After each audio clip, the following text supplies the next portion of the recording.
1-0. Number 2. Number 3. 3-0. Number 4. 4-0. Hi everyone! So, for today's lunch, lulutuin na natin finally itong nahuling squid ng asawa ko. So, nag-fishing sila ng mga nakaraang araw at hindi nga sila pinalad na makahuli ng isda. Pero may mga ilang pirasong squid naman silang nahuli. And thankfully, itong mga squid na to ay medyo malaki naman kaya okay na din pang ulam. So, nilinis ko lang to tapos ito, ni-slice ko lang siya ng ganyan kasi simpleng adobo lang ang gagawin ko dito sa squid na to at yun lang ang magiging ulam namin for lunch ng mga bata.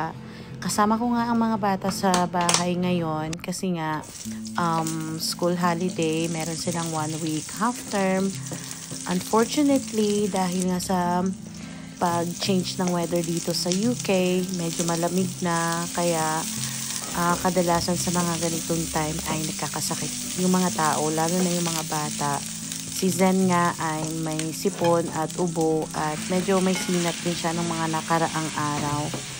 At hindi nga tumitigil ang pag-ulan dito. At few days ago, masyadong mahangin kaya baka ito na yung last na fresh huli nung asawa ko kasi like I said, medyo malamig na dito sa UK kaya hindi ko alam kung makakapag-fishing pa ba sila.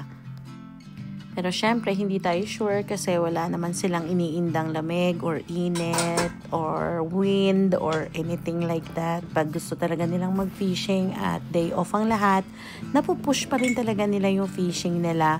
At minsan, syempre, tayong marupok ay, ayun, sumasama din tayo minsan.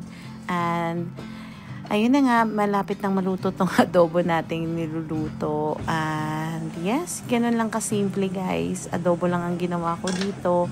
At ayun, maghahain na tayo at kakain na tayo ng lunch.